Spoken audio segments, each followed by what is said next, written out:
me voy a permitir leer el currículum de Norma Morandini, quien va a iniciar con su intervención durante 15 minutos. A mí me toca este tema también de los papelitos, pero es para que ustedes también puedan intercambiar y tener una pequeña, dudas, intercambio de preguntas, etcétera. La licenciada Norma Morandini es periodista y escritora, dirige el Observatorio de Derechos Humanos del Senado de la Nación Argentina, fue candidata a la presidencia por un frente electoral del socialismo, fue corresponsal sudamericana de la prestigiosa revista española Cambio 16 y del diario O Globo de Brasil, columnista de opinión del diario Clarín. Desde su regreso a Argentina, tras su exilio en Portugal, España y Brasil, participa en el debate público, especialmente en los temas de derechos humanos y libertad de expresión. Dirigió y condujo en la televisión los programas Temas y Debates, los especiales de Norma Morandini y Paradojas. Autora de varios libros, como De la culpa al perdón y La mala bestia. Es la primera mujer en haber recibido el premio La Pluma de Honor de la Academia de Periodismo. Bienvenida, Norma. Gracias.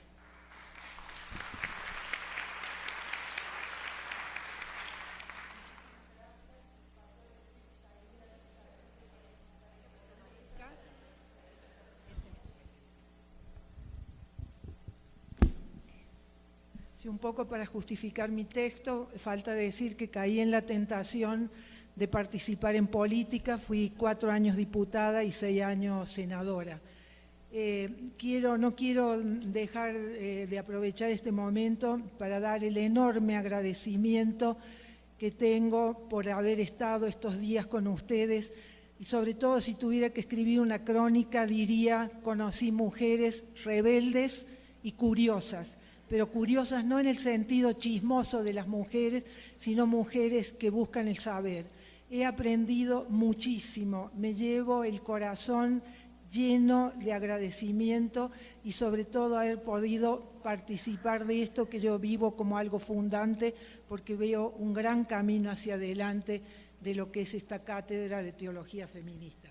Yo ayer les hablé del silencio, hoy había preparado 2 textos para hablar de las palabras y de las lágrimas. Las palabras que, como Sherezades de la política, podemos arrullar y salvar a otras mujeres desde nuestro decir político. Y las lágrimas es otro texto que no me van a alcanzar los 15 minutos, voy a tratar de ver si consigo sintetizar palabras y lágrimas. Educadas para el susurro y la intimidad, debimos gritar primero para ser escuchadas. Después aprendimos a hablar en público para ser respetadas. Pero nos legitimó el mercado y las leyes consagraron los argumentos de igualdad.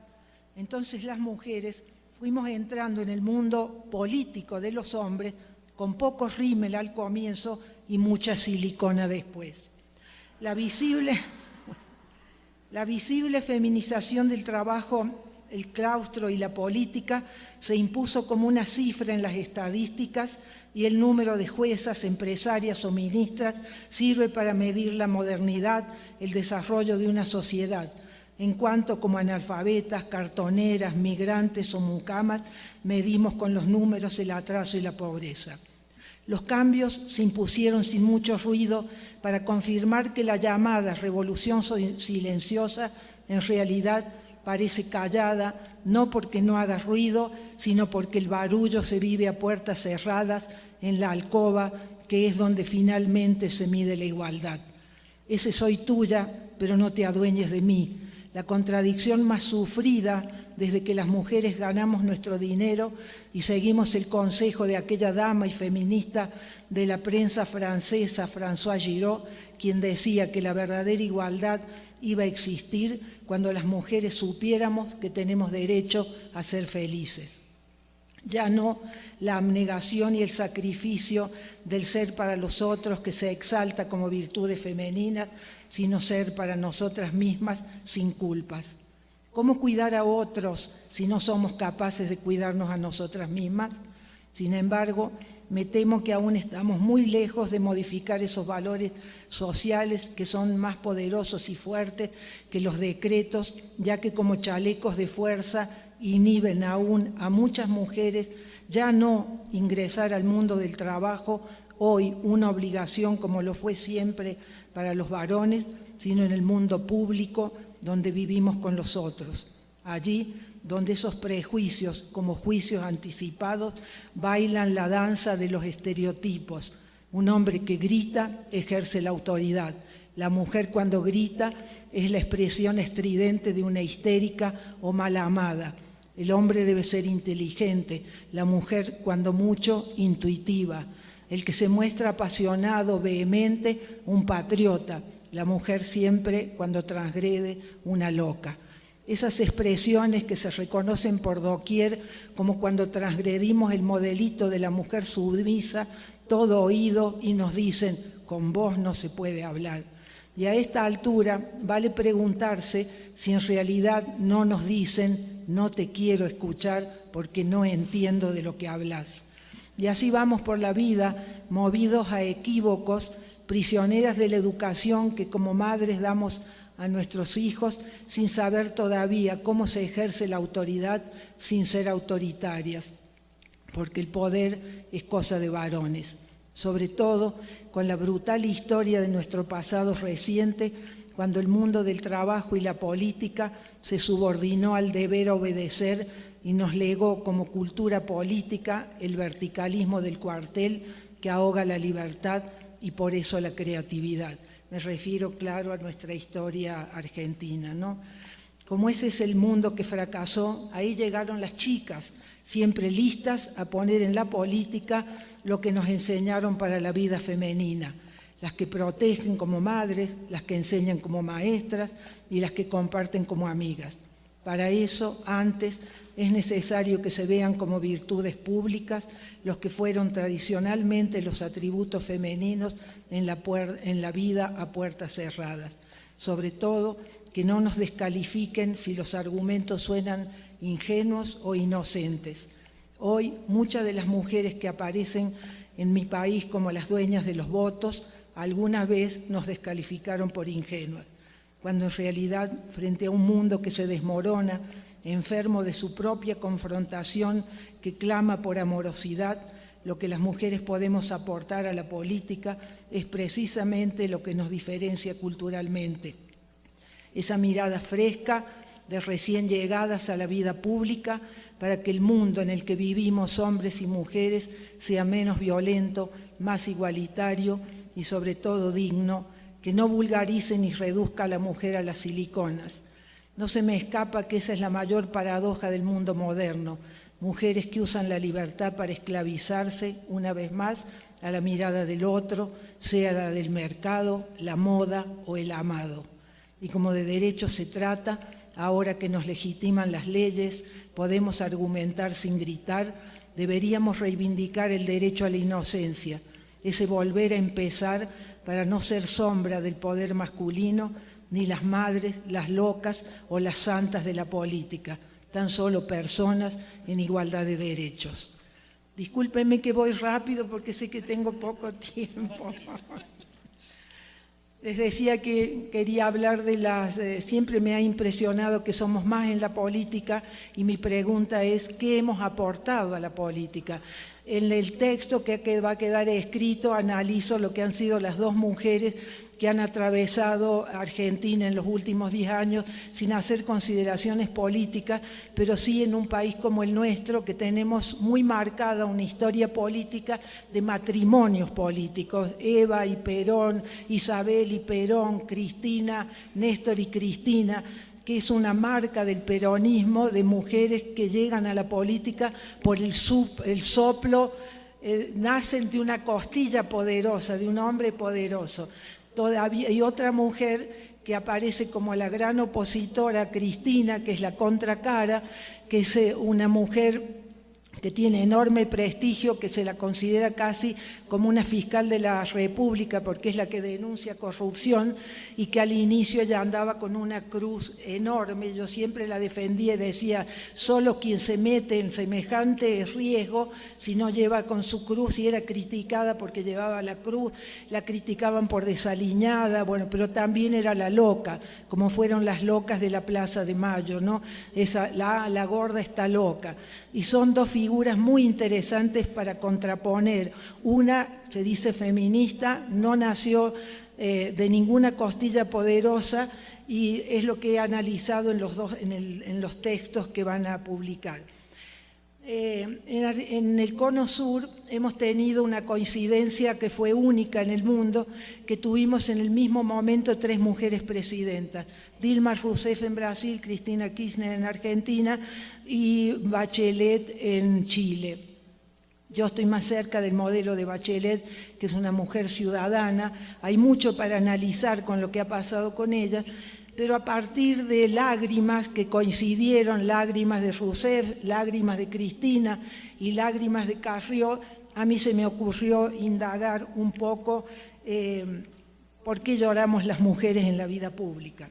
En la época, la coincidencia de estas lágrimas me llevó a indagarme sobre el llanto femenino, ese torrente de emoción que desnuda dolor por impotencia, por tristeza, o por ese poderoso amor propio que, herido, es el más difícil de soportar, para no hablar del llanto que tanto perturba a los varones. Frente a las lágrimas quedamos desarmados, son, como dijo San Agustín, la sangre del alma. Pero ¿qué es lo que hace llorar a las mujeres más poderosas de Sudamérica? No lo que nos hace llorar en la intimidad por furia, celos o tristeza, sino las que salen de los ojos de las mujeres públicas, las que delatan las siempre intrusas cámaras de televisión. Las presidentes mujeres cargan sobre sus corazones femeninos el poder que siempre sostuvieron los varones, pero si la forma como gobiernan revela la concepción política como la índole personal, a la hora de juzgarlas aparecen los prejuicios que aún abundan cuando se trata de las mujeres en la política. Se puede llorar por rabia, ya que la exposición pública somete a la maledicencia o a la adulación falsa y lastima tanto a hombres como mujeres, o frente a la impotencia por lo que perdimos, tal como advirtió otra mujer, la poetisa uruguaya Juana de Ibarburu, comillas, ninguna lágrima rescata nunca el mundo que se pierde ni el sueño que se desvanece, cierra comillas. La incorporación de las mujeres al mundo del poder significa también la feminización de ese mundo tan absolutamente masculino, por lo que no debiera perturbar que las mujeres presidentes muestren sus lágrimas si ellas lloran más por los otros que por ellas mismas. Si las mujeres efectivamente conseguimos humanizar a la política con todos los atributos de la educación femenina, las madres que cuidan, las maestras que enseñan y las amigas que ayudan, y lloramos más por identificación que por rabia o enojo, si podemos ponernos en el lugar del otro y no lagrimeamos por orgullo, si las lágrimas son la más profunda expresión del alma que llora, entonces poco importa si lloramos en público, por más poderosas que sean esas lágrimas. Me sobran 3 minutos. Bueno. La política siempre es el lugar de la sospecha y de la maledicencia. En Argentina, la obligación de poner una mujer cada 3 candidatos lleva que cuando llegan las elecciones salen como a cazar mariposas y buscan a aquellas que tenemos visibilidad. Yo como periodista trabajaba en la televisión, participaba del debate público, siempre me proponían ser candidata. Y siempre dije no, hasta que después de la crisis del 2001, que fue una crisis casi terminal, donde apareció descarnada a los pies de barros de la política, me dije, ¿y por qué no? Y tuve que vencer los primeros prejuicios que eran los que yo tenía. Yo veía la política como algo sucio y las personas me decían, ¿qué hace usted en ese lugar? el haber sido periodista me protegió de alguna manera de que todavía no se me ve como una persona política. Y yo siempre digo, la política no es una profesión, no es una técnica, no se estudia, no se aprende, es un servicio. De modo que, decir, cuando a veces dicen, es un político, no se puede hacer de la política una profesión y sí un acto de servicio. Y quiero retomar, yo la verdad que cuando tenía este texto y escuché todo lo que han sido las mesas anteriores, me sentía casi como superflua de venir a traer una reflexión personal más íntima, más jocosa de lo que significa estar en el mundo de la política y cómo los estereotipos con los que nos descalifican. A mí en el Senado había un senador muy poderoso porque está vinculado al narco y todo lo que de alguna manera hemos ya sea descrito. Y me acuerdo que una vez en un argumento me dijo, usted con esa vocecita que se hace la espiritual.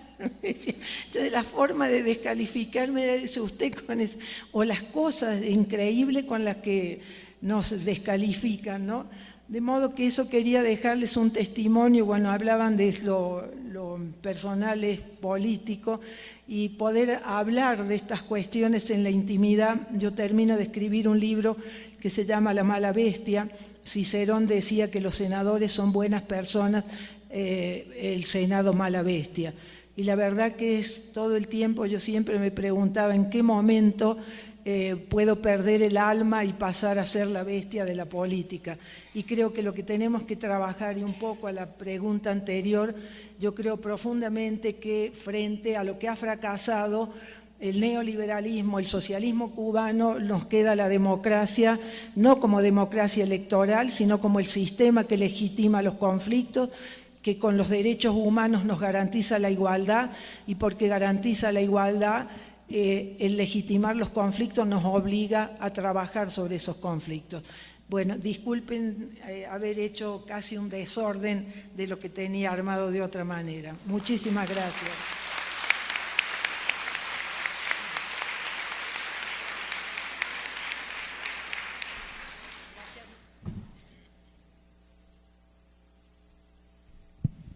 Gracias, Norma.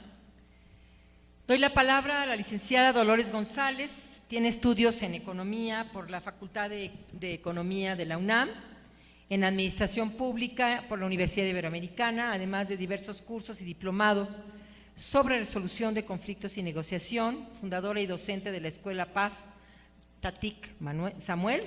Es mediadora participante en diversas instancias y labores de intermediación, tales como los diálogos de paz en Chiapas, en el conflicto de Oaxaca 2006, en la Comisión de Mediación entre el EPR y el Gobierno, y el conflicto magisterial, como el caso Ayotzinapa 2012.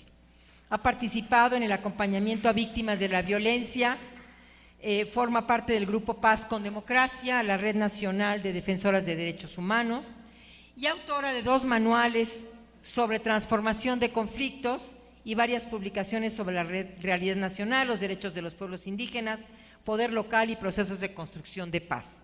Actualmente es coordinadora de procesos de transformación positiva de conflictos de servicios de asesoría para la paz en Serapaz. Bienvenida, Dolores, gracias.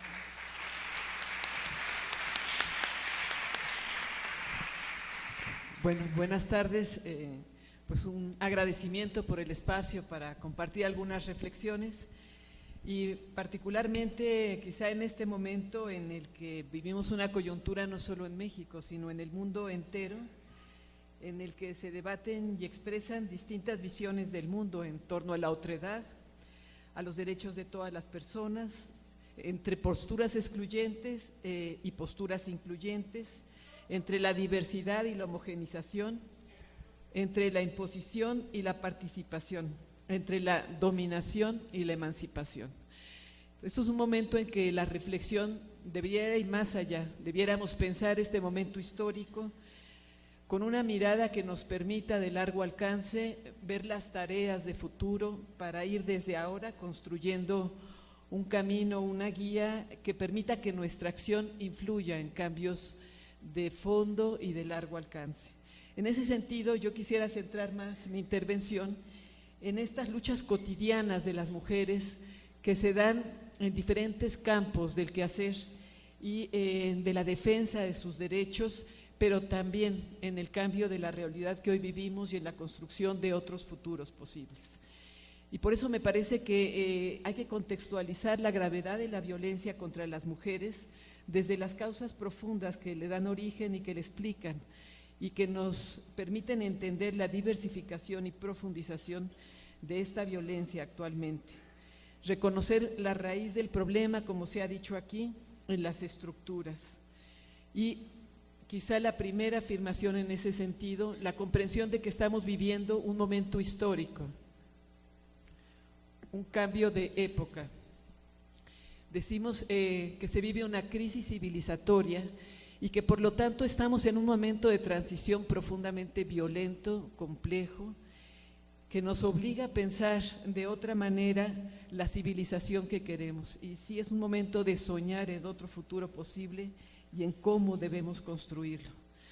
Este momento de transición trae tres tendencias profundamente devastadoras: la catástrofe ecológica, las situaciones permanentes de guerra y la economía de la incertidumbre y la desigualdad. En estos tres campos las mujeres se debaten precisamente en un contexto de violencia que particularmente las hace mucho más vulnerables, pero también las ha permitido salir a la arena de lo público a dar luchas fundamentales. Quisiera rápidamente referirme a la primera, la catástrofe ecológica originada por un modelo extractivista, aquí mismo se comentaba, que ha puesto el acento en la explotación, mercantilización, privatización de los recursos naturales y el medio ambiente. Nos está llevando a la destrucción no solo de la vida, sino de las condiciones de la reproducción de la vida, hacia el futuro, y en este marco al despojo y desposesión de múltiples comunidades en todo nuestro continente, claramente, en América Latina, pero en el mundo también. Aquí las mujeres han jugado un papel fundamental porque no solamente es enfrentarse al despojo. Hemos visto a las mujeres, y algunas de ustedes incluso acompañan estos casos de Atenco, de las mujeres nayares, de las mujeres yaquis, de las comcacs, de estas mujeres que han salido a las celtales, las tzotziles, a defender sus comunidades y sus formas de vida, pero también a defender su cultura y la reconstrucción de la vida comunitaria, porque lo que está siendo afectado no solamente es el medio ambiente, sino una forma de vida basada en lo colectivo, en el sentido de lo común, en el sentido de aquello que nos atañe a todos cuando vivimos juntos. Y esta parte que se ha roto y que se está rompiendo ha sido cargada finalmente por las mujeres. Hablábamos también aquí antes de la migración. La situación de migración ha llevado a que las mujeres del campo, particularmente estas pequeñas comunidades, se hagan cargo ahora de una arena que les era antes prohibida, la arena pública. Las mujeres están saliendo en las comunidades indígenas y rurales a hacerse cargo de la política, a hacerse cargo de las tareas públicas, a definir los asuntos públicos, quizá todavía como una triple jornada de trabajo, más que como una situación de avance, pero finalmente están logrando poner en su perspectiva las cosas. La segunda campo, la segunda tendencia importante es esta de economía de la desigualdad y la incertidumbre. La crisis que vivimos ahora es permanente, recurrente, vivimos prácticamente en crisis todo el tiempo, pero es una crisis que tiene profundos efectos en la vida de las personas. A nivel global, el 1% de la población tiene un ingreso mayor al 99%. O sea, como sistema esto puede llegar a un momento de colapso. En México, 4 personas tienen tanta riqueza como el 50% de la población más pobre. Se han reducido, por tanto, todos los derechos sociales y se han privatizado los servicios públicos. Se puede decir mucho sobre esto, pero particularmente en el caso de las mujeres, los 3 ámbitos que determinan el ingreso son el mercado, el Estado y la familia. En el caso de las mujeres, estos 3 ámbitos tienen una repercusión concreta. En el ámbito familiar seguimos sin reconocer socialmente la carga reproductiva, la de cuidados, la del trabajo doméstico que aportan las mujeres, además de que viven una distribución interna desigual del ingreso. En el ámbito del mercado, las mujeres tienen que trabajar 10 o 20 horas más para igualar el ingreso masculino. Su trabajo es mayoritariamente precario e informal, mucho más cuando nos referimos al campo. Finalmente, respecto al Estado, no solamente es la carencia de políticas públicas, sino las que hay reproducen esta desigualdad. Aquí todos conocemos, quizá en otros países hay símiles, programas como Oportunidades o Prospera, que lo que hacen es perpetuar el rol de la mujer, sacarla de las posibilidades del desarrollo y de una vida más autónoma. El modelo no es neutral desde el punto de vista de género, dice un informe de Oxfam sobre desigualdad. En la práctica, los recortes de servicios públicos y el deterioro de la estabilidad en el empleo y los derechos perjudica en mayor medida a las mujeres, quienes sufren la mayor precariedad y asumen la mayor parte del trabajo no remunerado para hacer frente a esta situación de desigualdad y pobreza. Esto tampoco se vive sin respuesta y sin resistencia, así como en el campo de la defensa de los territorios, la comunidad, el derecho al campo, se vive también una gran resistencia en la agenda de derechos sociales, y las mujeres han salido con mucha fuerza a plantear sus derechos laborales, sus derechos sindicales, su derecho al ingreso, incluso su derecho a la no violencia. Todas formamos parte de la campaña Ni Una Más recientemente, campaña que refleja muy bien este escalamiento de la violencia intrafamiliar en el país, en el que se mantiene geométricamente un avance de la violencia intrafamiliar, ligada también ahora a una violencia social mucho más exacerbada. Quisiera referirme rápidamente a este tercer campo, que es la tendencia que se refiere al establecimiento de situaciones de guerra. La guerra cambió de carácter, dejó de ser el medio para convertirse en un fin. O sea, la guerra es un fin en sí misma, una condición de continuidad del modelo, y entonces se establece permanentemente de manera difusa, indefinida, con dinámicas militares en medio de la vida civil que permiten un control no legitimado de las poblaciones. Prevalece el miedo, y este miedo hace posible que en el anhelo de seguridad consintamos socialmente, y esto es muy extendido, la violación de los derechos humanos, que aceptemos una guerra no convencional en nuestras vidas y que se ve reflejada en muchos datos, muchos de frente a la mujer, pero en los datos generales, lo digo porque estamos discutiendo en el país el tema de la Ley de Seguridad Interior ahora, se considera en el mundo, por ejemplo, que si se da una comparación entre 15 civiles caídos por un agente del Estado, hay una situación de abuso. En México la estadística es un agente del Estado por 32 civiles caídos. Vivimos una situación extraordinaria y creo que hay que hacernos cargo de eso.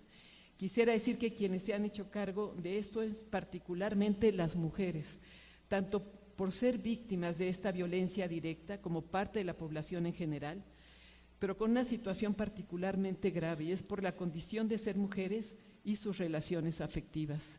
Las mujeres son en muchos casos, no solo víctimas de trata, de desaparición, etcétera, sino se usa una crueldad de mensajes ejemplificantes, venganza, extorsiones en la guerra que se está viviendo. Quisiera destacar, hablando de la resistencia de las mujeres, particularmente la que se da en este campo, por las víctimas directas de la desaparición forzada y las víctimas indirectas, las familias predominantemente madres, esposas, abuelas, hijas, hermanas, que buscan sin descanso a sus familiares. Ellas han constituido un movimiento, un sujeto emergente de fuerte legitimidad, básicamente de mujeres, en un proceso autoorganizado, constante, de toma de conciencia, de fortalecimiento de capacidades, de claridad de exigencia, que habiendo vivido terribles experiencias de estigmatización, criminalización, desatención, extorsión, se han enfrentado una y otra vez al rostro de la colusión y la impunidad. A pesar de eso, han creado enormes redes, movimientos nacionales e internacionales para responder a esto, salen cada día a la calle a exigir verdad y justicia.